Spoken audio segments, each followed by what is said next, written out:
Okay, Anand Bharati Takshashil Mumbai Maharashtra the Takshashil YouTube channel पर आप सभी का तहे दिल से हार्दिक स्वागत अभिनंदन है। आज मैं माननीय बलराम जी जो कि सूरत में रहते हैं, जौनपुर की धरती के रहने वाले हैं, और कल इनकी बेटी के नए घर का गृह प्रवेश है, उसी को कराने के लिए हमको एक अवसर दिए हैं। उसके लिए हमारे तरफ से, हमारे पूरी टीम की तरफ से तथा भारतीय शुद्र की धर्म की तरफ से आप सभी का तहे दिल से हार्दिक स्वागत अभिनंदन। आज यहाँ आने के बाद ये सारे महापुरुषों को दिया गया।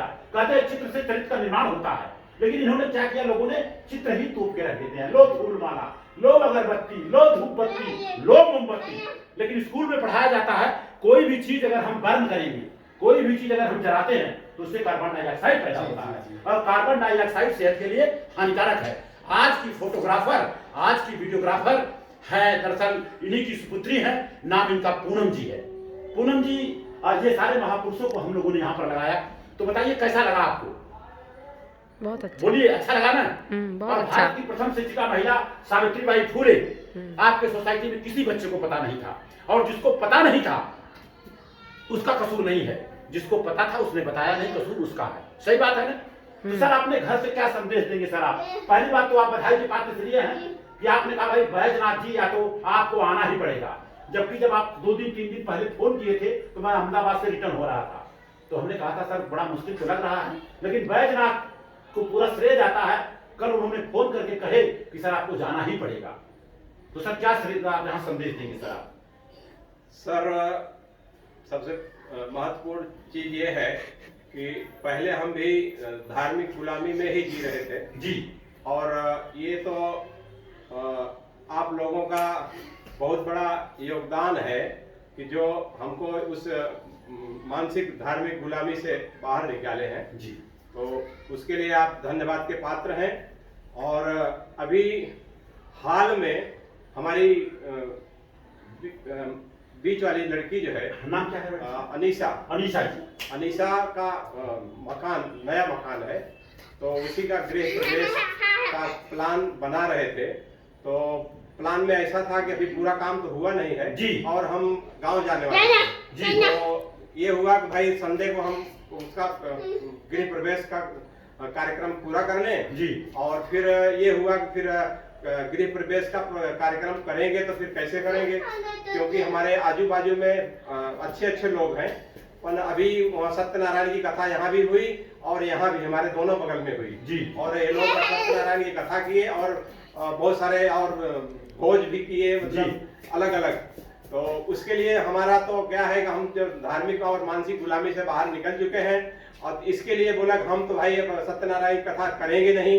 और इसके लिए फिर हम याद आया कि भाई हमारे आनंद भारती मुंबई से हैं, और फिर उनसे बढ़िया कार्यक्रम कौन करेगा। तो फिर आनंद भारती को हमने फोन किया, और आनंद भारती को समय की तकलीफ थी। उन्होंने बोला भाई अभी हम यहाँ उस दिन रविवार को हम बिजी रहेंगे। तो फिर हम बैजनाथ जी को फोन किए, तो बैजनाथ तैयार हो गए कि हम ठीक है, हम करेंगे कार्यक्रम। तो फिर बोले कि हम अकेले रहेंगे तो आप लालमणि को भी फोन करिए। तो मैं लालमणि को फोन किया तो लालमणि भी तैयार हो गए, और सारा कार्यक्रम तैयार हो गया, और हम लगभग सबको आमंत्रित धीरे धीरे करते चले गए, और समय एकदम नजदीक आ गया। और आज शनिवार है, कल जो है शाम को बैजनाथ जी का फोन आता है कि भाई हमारे रविवार को जो है बहुत बड़ी एक मीटिंग है, जरूरी मीटिंग आ गई है और आने में असमर्थता है। तो फिर हम थोड़े से विचार में पड़ गए, क्योंकि हम जहाँ भी निमंत्रण दिए वहाँ पे बोला कि भाई हम जो कार्यक्रम करेंगे वो हम बौद्धिक विचारधारा से करने वाले हैं, और हम सत्यनारायण की कथा नहीं करेंगे जी। तो इसके लिए हमको थोड़ा तकलीफ हुआ कि हम अब क्या करें, क्योंकि आनंद भारती जी को पहले बता चुके थे कि हमारे पास समय नहीं है, और इनके भरोसे मैंने सबको निमंत्रित कर दिया। और फिर काफी देर तक हम टेंशन में आ गए थे। तो फिर बैजनाथ जी ने फोन किया कि भाई आप टेंशन मत लो, हम आनंद भारती को फोन करते हैं और हम विचार करते हैं, फिर आपको हम 10 मिनट में 15 मिनट में आपको मैं फोन करता हूँ। तो उन्होंने फिर 10-15 मिनट में हमको फोन किए और बोले कि आनंद भारती आने के लिए तैयार हैं, अब आप टेंशन मत लो, आपका कार्यक्रम जो है वो बहुत बढ़िया से किया जाएगा। तो फिर हमको थोड़ा सा शांति मिला।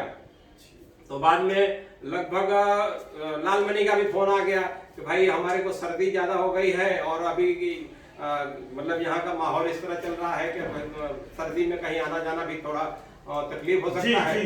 तो मैं बोला बिल्कुल आप नहीं आएंगे, क्योंकि सर्दी हुआ है तो आप घर पे रहिए। तो फिर लास्ट में जाके फिर आनंद भारती का फोन आता है, तो हमको बहुत खुशी होती है कि मतलब अब अपना काम जो है अब आराम से सफल हो जाएगा। तो इसके लिए मैं आनंद भारती को धन्यवाद भी किया कि बिल्कुल सर आइए। तो शाम को इतनी सारी बात हुई और मतलब रविवार को आने के लिए शनिवार को ही 24 घंटा एडवांस में आ गए। तो उसके लिए हम आनंद भारती को बार बार धन्यवाद करता हूं। और अब अगला कार्यक्रम जो है कल सुबह से चालू होगा, तो उसके लिए अब अगला तैयारी हो रही है और इसके लिए हम बार बार आपको धन्यवाद करता हूं। चलिए बधाई के पात्र हैं और हम श्रवण सरस्वती को एकदम ऊपर तक ले जाएंगे। और देखिए हमें प्रैक्टिकल उतारना होगा। और ऐसे लोग जो होते हैं बहुत खतरनाक होते हैं। कौन लोग? जो बोलते हैं भाई देखिए हमको असली भी चलेगा नकली भी चलेगा। और जब जान गए और असली जान गए तो नकली की तरफ भी जा रहा है, असली की तरफ जा रहा है, उनसे सावधान रहना है। भाई हमको ये भी चलेगा ये भी चलेगा। जान गए कि ये नैया खराब है, ये कभी भी डूब सकती है, और जान रहे कि नई नैया है, जबरदस्त है, स्टीमर लगा है, धाड़ धाड़ ले जाएगा। लेकिन ऐसे लोगों से खतरनाक है, बोलते नहीं एक पांव मेरा इस पे भी रहेगा और एक पांव मेरा उस पे भी रहेगा। तो वही बोलते हैं ना, दो नाव पे चढ़ना और बाकी आगे का आप लोग जान रहे हैं। तो ऐसे लोग खतरनाक होते हैं और ऐसे लोग जिंदगी में मर भी जाएंगे और मरना भी चाहिए ऐसे लोगों को, जो लोग इस तरह की बात करते हैं। मंच पर बड़ी बड़ी बातें करेंगे और घर में देखो तो वही सब झूठ नाराज चल रहा है। ऐसे लोगों से सावधान रहना। और जब हम जान गए कि भाई असली ये है नकली ये है, बच्चे स्वतंत्र हम भी स्वतंत्र हैं। जहां नकली है मिलावट है, बोलिए हमारी उपस्थिति दर्ज नहीं होगी। खत्म देशा कहानी सर। नकली में हम क्यों जाएं? और नकली में बार बार लगातार जाएंगे सब तो दिमाग में नकली जाएगा। और ये सुपर कंप्यूटर है, इसमें जब नकली जाएगा तो सही जा ही नहीं पाएगा। इसी के साथ बातों को विराम दे रहा हूं। आप सभी का मंगल हो और आप सभी कल्याण हो। Thank you.